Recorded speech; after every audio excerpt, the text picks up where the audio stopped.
Film के start में हमें 1980 साल दिखाया जाता है, जिसमें डॉक्टर हैनिबल लेक्टर एक म्यूजिकल परफॉर्मेंस देख रहा होता है। अगले ही सीन में डॉक्टर लेक्टर अपने म्यूजिकल गेस्ट के लिए एक डिनर पार्टी अरेंज करता है, जहां एक औरत लेक्टर को कहती है कि खाना तुमने बहुत अच्छा बनाया, कैसे बना लिया। जिस पर लेक्टर कहता है कि अगर मैंने अपना सीक्रेट बता दिया तो तुम खाना नहीं खाओगी। पार्टी खत्म होने के बाद लेक्टर के घर में FBI एजेंट बिल ग्रैहम आता है, जो कि काफी क्लेवर एजेंट होता है। वो लेक्टर के साथ एक सीरियल किलर के केस पर काम कर रहा होता है, जो लोगों को मारकर उनके बॉडी पार्ट्स निकाल लिया करता था। वो ये बात लेक्टर को बताता है कि जरूर ये सीरियल किलर एक कैनिबल होगा, जो लोगों को मारकर उनके बॉडी पार्ट्स खा लेता होगा। ये बात सुनकर लेक्टर कहता है कि वो खाना खाने के बाद ही उससे आगे बात करेगा। जब लेक्टर वहाँ से जाता है तो ग्रैहम की नजर एक बुक पर पड़ती है, जिसे वो खोलता है तो उस पर इंसान का गोश्त बनाने की रेसिपी लिखी होती है, जिसे देखकर वो समझ जाता है कि वो सीरियल किलर और कोई नहीं बल्कि लेक्टर ही है। और तभी लेक्टर उस पर हमला कर देता है और एक चाकू उसके पेट में डाल देता है।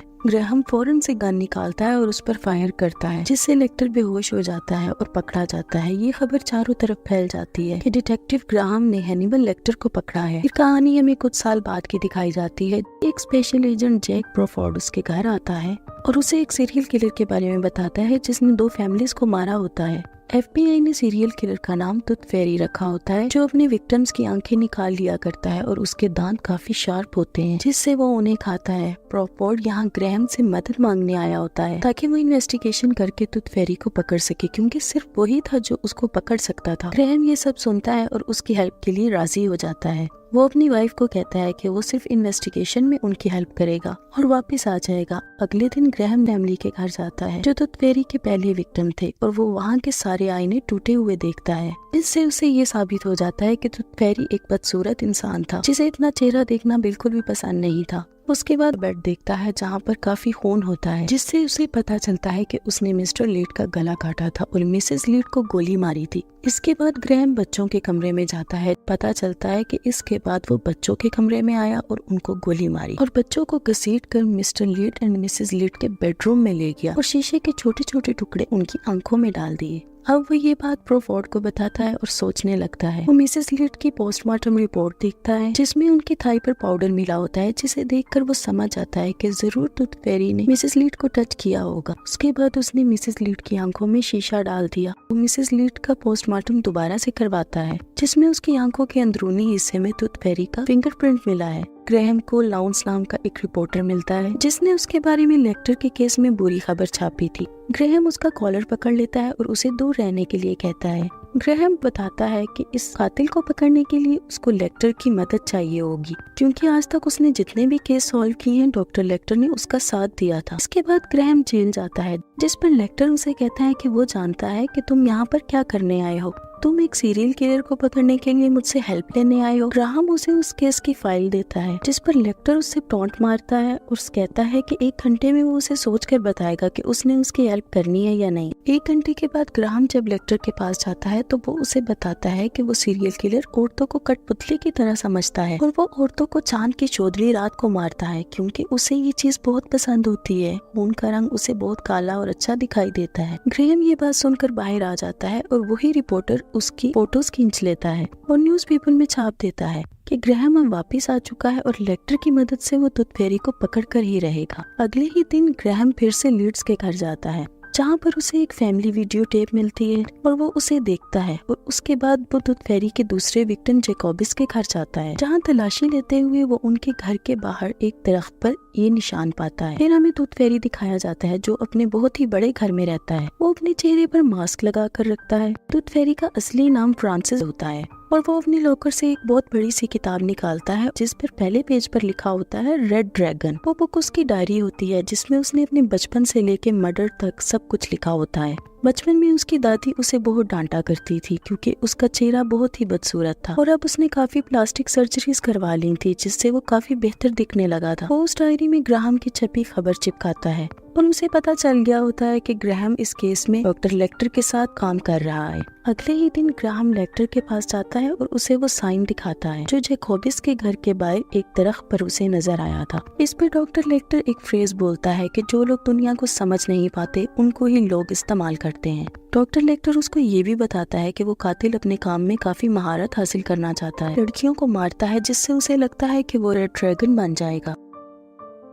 अगले ही सीन में लेक्टर का लॉयर उससे बात करना चाहता है। लेक्टर अपने लॉयर का कॉल काट देता है और साइकोलॉजी डिपार्टमेंट में कॉल करता है, जहां वो एक फेक आइडेंटिटी बता के ग्राहम के घर का एड्रेस ले लेता है। फिर हमें फ्रांसिस डॉलरहाइट दिखाया जाता है, जो एक फोटो लैब में काम करता है और वहाँ एक लड़की रेखा को वो पसंद करता है, जो अंधी होती है। रात को जॉब से लौटते हुए वो रेखा को उसके घर तक ड्रॉप करता है, तो रेखा उसे अपने घर पर कॉफी के लिए बुला लेती है। वो उसके घर के अंदर जाता है तो वो वापस चला जाता है, क्योंकि वो एक सीरियल किलर होता है जो लोगों को मारता है। लेकिन रेखा के साथ रहकर उसे भी रेखा से मोहब्बत हो गई थी और रेखा के लिए वो चेंज हो रहा था। अगले ही दिन लेक्टर के रूम में क्लीनिंग के दौरान उन्हें एक लेटर मिलता है, जो कि टॉयलेट पेपर में लिपटा हुआ होता है, जिससे उन्हें ये पता चलता है कि लेक्टर और टूथ फेरी लेटर के जरिए आपस में बात कर रहे हैं, और वो भी कोड लैंग्वेज में। FBI उस कोड को ब्रेक करती है, जिससे उन्हें ये पता चलता है कि लेक्टर ने टूथ फेरी को ग्रैहम का पता दिया है ताकि वो वहाँ पर जाए और उसकी बीवी और बच्चे को मार सके। FBI फौरन ही ग्रैहम के घर अपनी टीम भेजती है और वहाँ से उन्हें रेस्क्यू कर लेती है, जिससे उनकी जान तो बच जाती है और उन्हें एक सीक्रेट प्लेस पर रखा जाता है जहाँ वो बिल्कुल सेफ होते हैं। अगले ही दिन FBI लाउंस को गिरफ्तार करती है। ग्रैहम लाउंस को एक ऑफर देता है कि अगर वो टूथ फेरी के बारे में एक बुरी खबर छापेगा तो वो उसे जाने देंगे। उसे टूथ फेरी के बारे में बुरे लफ्ज बोलने को कहता है। अगले ही दिन न्यूज़पेपर में ये खबर देखने के बाद फ्रांसिस डॉलरहाइट बहुत गुस्सा हो जाता है और वो लाउंस को किडनैप कर लेता है। वो लाउंस को अपने घर ले आता है और उसको काफी डराता है। उसको वो अपनी बॉडी पर बना हुआ रेड ड्रैगन का एक टैटू दिखाता है और उसे बताता है कि वो एक रेड ड्रैगन है। और उसके बाद वो उसे अपने विक्टिम्स की फोटो दिखाता है और उसे बताता है कि वो इसका भी यही हाल करेगा। लाउंस उससे माफी मांग रहा होता है तो वो अपने शार्प दांतों से उसका मुंह काट कर खा जाता है और उसकी बॉडी को व्हील चेयर समेत जलाकर रोड पर फेंक देता है।